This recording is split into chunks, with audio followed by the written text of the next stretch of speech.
ഇപ്പൊ മിൻ കൈവച്ചിരിക്കുന്ന ആ സാധനത്തിനകത്തും ഒരു മെസ്സേജ് വരും. ഇത് കണ്ടിട്ട് മിസ്റ്റർ ചാങ് തന്റെ ഫോൺ എടുത്ത് കൊടുത്തിട്ട് ഇതിരുന്ന് വിളിക്ക്, നമ്മൾ ആരാ നോക്കട്ടെ. ഇത് കേട്ട് മിന്നും തിരിച്ചു വിളിക്കുമ്പോഴാണ് അത് നമ്മുടെ യങ്ഷി ഫോൺ എടുത്തിട്ട് നീ ഇപ്പോഴും ആ പേജർ എന്ന് പറയുന്ന സംഭവമാണ് യൂസ് ചെയ്യുന്നത്. പിന്നെ നീ പറഞ്ഞ കാര്യങ്ങളൊന്നും ഈ ന്യൂസ് പേപ്പർ ഇല്ലല്ലോ, നീ എവിടുന്നാ പറഞ്ഞ. ഇത് കേട്ട് മിന്നും നീ ആ ന്യൂസ് പേപ്പറിൽ തന്നെ നോക്ക്, അതിൽ തന്നെ ഉണ്ട് എന്നിങ്ങനെ അവനും പറയും.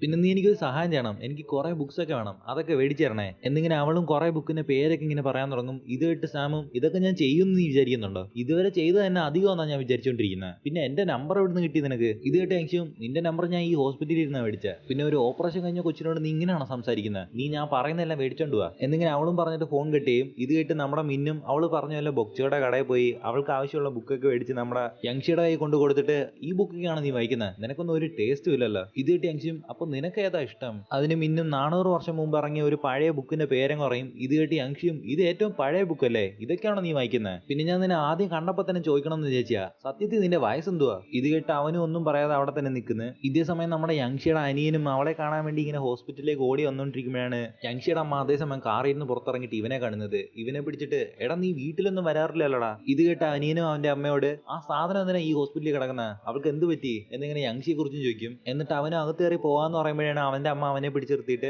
എടാ നീ കുറച്ചു നേരം വെയിറ്റ് ചെയ്യ്, TV പ്രോഗ്രാമിന് വേണ്ടി നമ്മളെ വീഡിയോ ഷൂട്ട് ചെയ്യാൻ വന്നേക്കുന്നത് എന്നിങ്ങനെ TV കാരെയും വിളിച്ച് ക്യാമറയുടെ മുമ്പിൽ നമ്മുടെ യങ്ഷിയുടെ അമ്മ ഇങ്ങനെ ആക്ടിങ് ഒക്കെ ചെയ്തോണ്ടിരിക്കുന്നത്. എന്നിട്ട് നമ്മുടെ അനിയനെ എടുക്കാൻ വരുമ്പോഴാണ് അവനും അവരെ മൈൻഡ് ചെയ്യാതെ ഹോസ്പിറ്റലിൽ അകത്തേക്ക് കയറി പോകുന്നത്. ഇത് കണ്ട് യങ്ഷിയുടെ അമ്മയും ഓ അവൻ പോന്നെങ്കിൽ പോട്ട് നമുക്ക് എടുക്കാം എന്ന് പറഞ്ഞ് പിന്നെ ആക്ടിങ് ചെയ്തോണ്ടിരിക്കുന്നത്. അനിയനും യങ്ഷി ഇരിക്കുന്ന റൂമിൽ കയറിയിട്ട് ആ നീ ചത്തില്ലായിരുന്നോ, ഞാൻ വിചാരിച്ചു നീ ചത്തുപോയെന്ന്, അതുകൊണ്ടാണ് ഞാൻ നിന്നെ കാണാൻ വന്ന, ഇനിയിപ്പോ നീ ചത്തില്ലല്ലോ, എന്നാ ശരി ഞാൻ പോവുക എന്നിങ്ങനെ അവനും തിരിച്ചു പോകാൻ നോക്കുമ്പോഴാണ് നമ്മുടെ യങ്ഷി അവനെ വിളിച്ചിട്ട് എടാ നീ ഞാൻ ഫോൺ വിളിച്ചാൽ പോലും എടുക്കത്തില്ലല്ലോ, നീ ഇത്രയും ദിവസം എവിടെ ആയിരുന്നു, നീ മര്യാദയ്ക്ക് വീട്ടിൽ പോയിരുന്ന് പഠിക്കാൻ നോക്ക്, നിനക്ക് ആവശ്യമുള്ള കാശൊക്കെ ഞാൻ അയച്ചു തരാം, ഇന്നാ നിന്റെ പോക്കറ്റ് മണിക്ക് വേണ്ടി ഈ കാശൊക്കെ വെച്ചോ എന്നിങ്ങനെ യങ്ഷി എടുക്കാൻ പോകുമ്പോഴാണ് അനിയനും എനിക്ക് നിന്റെ കാശ് വേണ്ടെന്ന് പറഞ്ഞാ ഞാൻ വീട് വിട്ട് ഇറങ്ങിപ്പോയാ, എനിക്ക് നിന്റെ കാശ് ജീവിക്കാൻ വയ്യ, നീ ഇങ്ങനെ കുറെ കാശ് വീട്ടിൽ അയക്കുന്നുണ്ടാ അച്ഛൻ ഇങ്ങനെ ആയിപ്പോയത്, ഇതിനെല്ലാം നീയാ കാരണം എന്നിങ്ങനെ അവനും പറയുന്നു. ഇത് കേട്ട് യങ്ഷി ദേഷ്യപ്പെട്ടിട്ട് നീ എന്തോ പറയുന്ന, നിനക്ക് എല്ലാം അറിയാവുന്ന പോലെ നീ സംസാരിക്കല്ലേ എന്നിങ്ങനെ അവർ രണ്ടുപേരും ഇങ്ങനെ സംസാരിച്ചോണ്ടിരിക്കുമ്പോ തന്നെ നമ്മുടെ യങ്ഷിയുടെ അമ്മയും TV കാര്യം ഇങ്ങനെ അകത്ത് കയറി വന്നിട്ട് ഓ എന്റെ മോനെ കണ്ടില്ലേ, അവന്റെ ചേച്ചി ഇങ്ങനെ ഹോസ്പിറ്റലിൽ കിടക്കുന്നോണ്ട്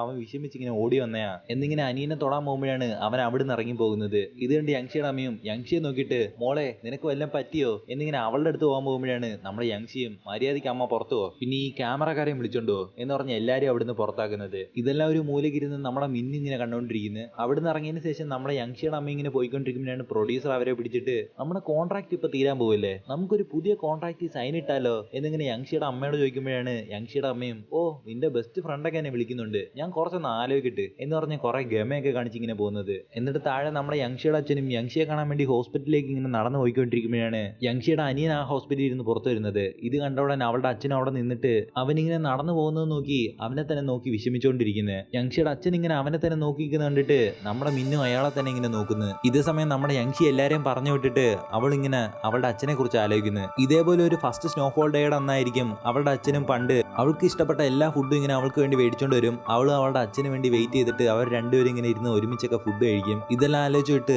അവളും ഞാൻ ഇപ്പൊ എന്തിനാ കരയുന്നത് എന്ന് പറഞ്ഞ് അവളിങ്ങനെ കരഞ്ഞുകൊണ്ടിരിക്കുന്നത്. ഇതേ സമയം മാനേജറും തന്റെ ഷുഗറിന് വേണ്ടിയുള്ള ഇൻസുലിന്റെ ഇഞ്ചക്ഷൻ എടുത്തിടുന്നത്. ഇതേ ഇഞ്ചക്ഷൻ ആയിരിക്കും ഇതിനു മുമ്പ് ഒരാളെടുത്ത് മാറ്റി വെച്ചത്. ഇതറിയാതെ മാനേജർ ഇട്ടിട്ടിരിക്കുമ്പോഴാണ് നമ്മുടെ ജെ ഫോൺ ചെയ്തിട്ട് മാനേജർ എനിക്ക് നിങ്ങളെ കുറച്ച് കാണണം, നിങ്ങൾ പെട്ടെന്ന് എന്റെ ഓഫീസിലേക്ക് വാ എന്നിങ്ങനെ അവനും വിളിക്കുന്നത്. ഇത് കേട്ട് മാനേജറും ജെയെ കാണാൻ വേണ്ടി ഇങ്ങനെ പോകുമ്പോഴാണ് ലിഫ്റ്റ് അവിടെ വർക്ക് ആവാത്തത്. അതുകൊണ്ട് ഇങ്ങനെ സ്റ്റെപ്പിൽ കയറി പോയിക്കൊണ്ടിരിക്കുമ്പോ തന്നെ പെട്ടെന്ന് ഇങ്ങനെ തല ഇറങ്ങി താഴോട്ട് വീഴുന്നു. എന്നിട്ട് ഹെൽപ്പിന് വേണ്ടി ആരെയോ ഫോൺ വിളിക്കാൻ പോകുമ്പോഴാണ് പെട്ടെന്ന് ഒരാൾ വന്ന് ആ ഫോൺ തട്ടിക്കളഞ്ഞിട്ട് അവിടുന്ന് ഇറങ്ങി പോകുന്നത്. അയാൾ ആരാന്ന് നമുക്ക് പിന്നെയും കാണിക്കുന്നില്ല. ഇപ്പൊ ഫോണും കയ്യിരുന്ന് പോയോണ്ട് നമ്മുടെ മാനേജർ അവിടെ തന്നെ കിടന്ന് മരിച്ചു പോകുന്നത്. ഇപ്പൊ മാനേജർ മരിച്ച കാര്യവും നമ്മുടെ ജയ വന്ന് അവന്റെ അച്ഛനോട് പറയുമ്പോഴാണ് അവന്റെ അച്ഛന് ഷോക്കായിട്ട് അവൻ ഇത്രയും വർഷമായിട്ട് ഇൻസുലിന്റെ ഇഞ്ചക്ഷൻ എടുക്കുന്നുണ്ടല്ലോ, എന്നിട്ട് അവനൊന്നും പറ്റിയില്ലായിരുന്നു, ഇപ്പൊ എന്ത് പറ്റി കാണും എന്നിങ്ങനെ നമ്മുടെ മാനേജറിനെ കുറിച്ച് ആലോചിച്ചുകൊണ്ടിരിക്കുന്നത്. അടുത്ത ദിവസം നമ്മുടെ യങ്ഷിയും ഹോസ്പിറ്റലിൽ നിന്ന് ഡിസ്ചാർജ് ആവാൻ വേണ്ടി അവളുടെ ഡ്രസ്സും പേഴ്സും പൈസയൊക്കെ നമ്മുടെ മാനേജർ എടുത്തിട്ട് വന്നിട്ട് നിന്റെ ചെരുപ്പ് മാത്രം ഇവിടെ കാണാനില്ല, ബാക്കിയെല്ലാം മിൻ തന്നിട്ട് പോയി. ഇത് കേട്ട് യങ്ഷിയും എന്റെ ചെരുപ്പ് മാത്രം എവിടെ പോയി എന്നിങ്ങനെ അവൾ വിചാരിക്കുമ്പോഴാണ് നമ്മുടെ മിൻ ഇതിനു മുമ്പ് അവളുടെ ചെരുപ്പിനെ തന്നെ ഇങ്ങനെ നോക്കിക്കൊണ്ടിരിക്കുന്നത് അവൾ ആലോചിക്കുന്നത്. എന്നിട്ട് അവളും നമ്മുടെ മിൻ ക്ലാസ് ഇരിക്കുമ്പോ അവന് പിന്നെയും മെസ്സേജ് അയക്കുന്നത്. ആ മെസ്സേജ് കണ്ടിട്ട് അവന് യങ്ഷിയെ കണ്ടിട്ട് ഇനി മേലെ നീ എനിക്ക് മെസ്സേജ് അയക്കരുത്, പെട്ടെന്ന് നീ എന്റെ നമ്പർ അങ്ങ് ഡിലീറ്റ് ചെയ്തേ. ഇത് കേട്ട് അവളും നീ ആദ്യം പറ നീ എന്തിനാ എന്റെ ചെരുപ്പ് എടുത്തോണ്ട് പോയ, ഞാൻ വിചാരിച്ചു നീ ഒരു ഗുഡ് ബോയ് ആയിരിക്കുന്നു, പക്ഷെ നീ ഗുഡ് ബോയ് ഒന്നും അല്ലല്ലോ. ഇത് കേട്ട് മിന്നും നിന്റെ നിന്റെ ചെരുപ്പോ? അതെനിക്ക് എന്തിനാ, ഞാനൊന്നും എടുത്തിട്ടില്ല എന്നിങ്ങനെ അവനും പോകാൻ നോക്കുമ്പോഴാണ് നമ്മുടെ യങ്ഷി പിന്നെയും പിടിച്ചിട്ട് എന്റെ പൈസയും ഡ്രസ്സും എല്ലാം അവിടെ ഇരിപ്പുണ്ട്, എന്റെ ചെരുപ്പ് മാത്രം കാണാനില്ല. ഈ ലേഡീസിന്റെ ചെരുപ്പെടുത്ത് നീ എന്താ ചെയ്യാൻ പോവുക? മര്യാദക്ക് എനിക്കങ്ങ് തിരിച്ചെന്നേക്ക്. ഇത് കേട്ട് അവൻ എടുത്തില്ലെന്ന് പറഞ്ഞ് അവിടുന്ന് പോകുന്നു. എന്നിട്ട് മിന്നു അവന്റെ വീട്ടിൽ വന്ന് അവന്റെ ചെരുപ്പ് വയ്ക്കുന്ന കബോർഡ് തുറക്കുമ്പോഴാണ് അതിനകത്ത് നമ്മുടെ യങ്ഷിയുടെ ചെരുപ്പ്. ആ ചെരുപ്പിനെ നോക്കി അവൻ അവിടെ തന്നെ ഇരിക്കുന്നത്. അത് കഴിഞ്ഞ് ഹന്യൂറയും നമ്മുടെ ലീയുടെ ചേട്ടൻ ജയും കൂടി ഇങ്ങനെ ഡേറ്റിംഗ് നിന്നിരിക്കുമ്പോഴാണ് ഹന്യൂറ ജയോട് പറയുന്നത്, നമ്മൾ രണ്ടുപേരും കുറെ കാലമായിട്ട് ഡേറ്റിംഗ് ചെയ്യുന്നില്ലേ, നമുക്ക് പെട്ടെന്ന് തന്നെ കല്യാണം കഴിക്കാം. പിന്നെ നമ്മൾ കല്യാണം കഴിച്ചതിന് ശേഷം നിന്റെ അനിയനെ ആ യങ്ഷിയുടെ പുറകെ നടക്കരുതെന്ന് പറയണം. അവൾ എന്റെ എനിമിയാ, അവളും എല്ലാം നമ്മുടെ കുടുംബത്തിൽ കയറിയെന്നാ എനിക്ക് പിന്നെയും പ്രശ്നമാവും. ഇത് കേട്ട് ചെയ്യും, ഞാൻ എപ്പോഴാണ് നിന്നെ കല്യാണം കഴിക്കാന്ന് പറഞ്ഞ് നമുക്ക് പെട്ടെന്ന് തന്നെ കല്യാണം കഴിക്കണോ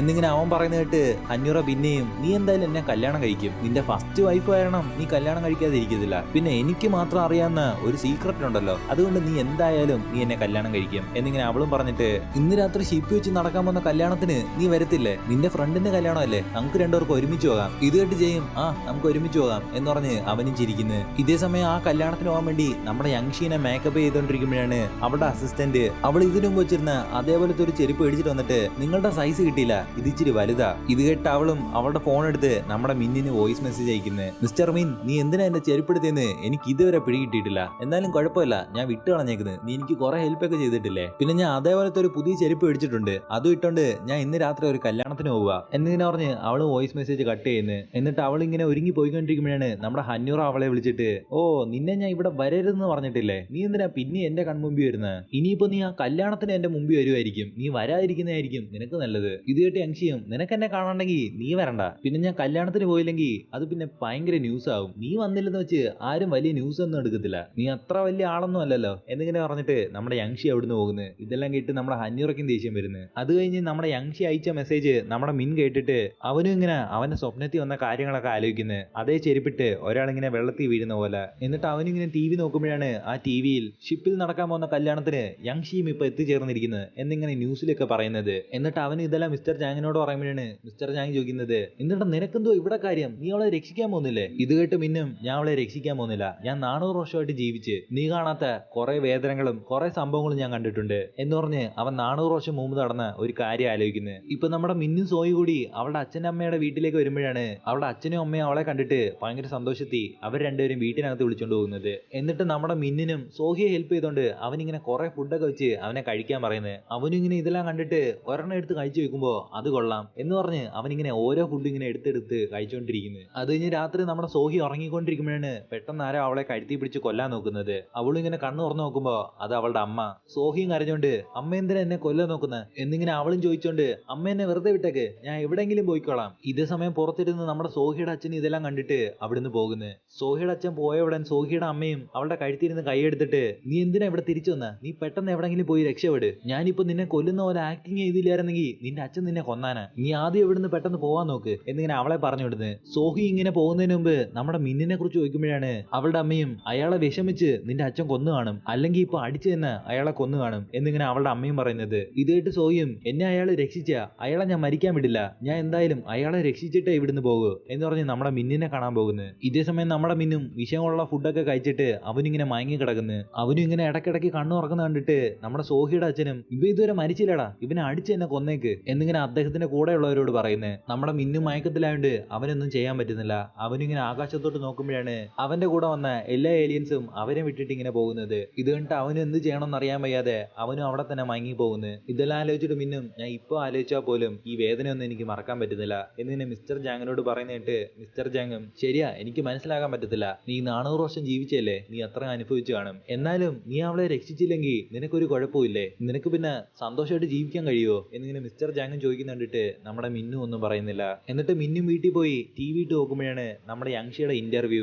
യങ്ഷിയോട് ടി വിക്കാരും അവളുടെ ലവിനെ കുറിച്ച് ചോദിക്കുമ്പോഴാണ് അവൾ ഇങ്ങനെ പറയുന്നത്, ഞാൻ കുറെ പേരെ ഡേറ്റിംഗ് ചെയ്തിട്ടുണ്ട്, പക്ഷെ ഫസ്റ്റ് ലവ് എന്ന് പറഞ്ഞ് എനിക്ക് ആരുമില്ല, പിന്നെ ഞാൻ കൊച്ചുനാളി ഒരു ട്രക്കിൽ ഇങ്ങനെ ഇടിച്ച് മരിക്കാൻ പോയപ്പോ എന്നെ പെട്ടെന്ന് ഒരാൾ വന്ന് രക്ഷിച്ച്, അയാളെ വേണമെങ്കിൽ ഞാൻ ഫസ്റ്റ് ലവ് എന്ന് പറയും, അയാളെ എനിക്ക് പിന്നെയും കാണണമെന്നുണ്ട്, അയാളെ പിന്നെയും ഞാൻ എവിടെ വെച്ചെങ്കിലും കണ്ട അപ്പൊ തന്നെ ഞാൻ തിരിച്ചറിയും, അയാളോട് എനിക്ക് ചോദിക്കണം അവൻ എന്തിനാ എന്നെ രക്ഷിച്ചെന്ന് എന്നിങ്ങനെ. ഇതെല്ലാം ടി വി കണ്ടിട്ട് നമ്മുടെ മിന്നും ടി വി ഓഫ് ചെയ്ത് അവനും അവിടുന്ന് എഴുന്നേറ്റ് ഒരു മുറിയിലേക്ക് ഡോർ തുറന്നു പോകുന്നത്. അടുത്ത ദിവസം നമ്മുടെ മിന്നും പതിവ് പോലെ അവൻ കോളേജിലേക്ക് പഠിപ്പിക്കാൻ പോയിക്കൊണ്ടിരിക്കുമ്പോഴാണ് അവിടെ ഇങ്ങനെ കുറെ പോലീസും റിപ്പോർട്ടേഴ്സും എല്ലാം ഇങ്ങനെ ഇരുന്ന് ഫോട്ടോ എടുത്തോണ്ടിരിക്കുന്നത്. എന്നിട്ട് ന്യൂസിലും ഒരു ഫേമസ് ആയ ഹീറോയിന്റെ ബോഡി ഞങ്ങൾക്ക് ഇപ്പൊ കിട്ടിയിട്ടുണ്ട് എന്നിങ്ങനെ അവർ പറഞ്ഞുകൊണ്ടിരിക്കുന്നത്. പറയുന്നത്. ഇതെല്ലാം മിന്നും കേട്ടിട്ട് അവനും അവിടുന്ന് പോകുന്നു. ഇതോടെ ഇന്നത്തെ എപ്പിസോഡ് ഇവിടെ തീരുന്നു. വീഡിയോ ഇഷ്ടപ്പെട്ടാൽ ലൈക്ക് ചെയ്യുക, നിങ്ങളുടെ ഫ്രണ്ട്സിന് ഷെയർ ചെയ്ത് കൊടുക്കുക. അടുത്ത എപ്പിസോഡ് കാണാൻ വേണ്ടി ചാനൽ സബ്സ്ക്രൈബ് ചെയ്ത് ബെൽ ബട്ടൺ ഞെക്കി ഓൾ ക്ലിക്ക് ചെയ്യുക. പുതിയൊരു വീഡിയോയുമായി പിന്നെ കാണാം.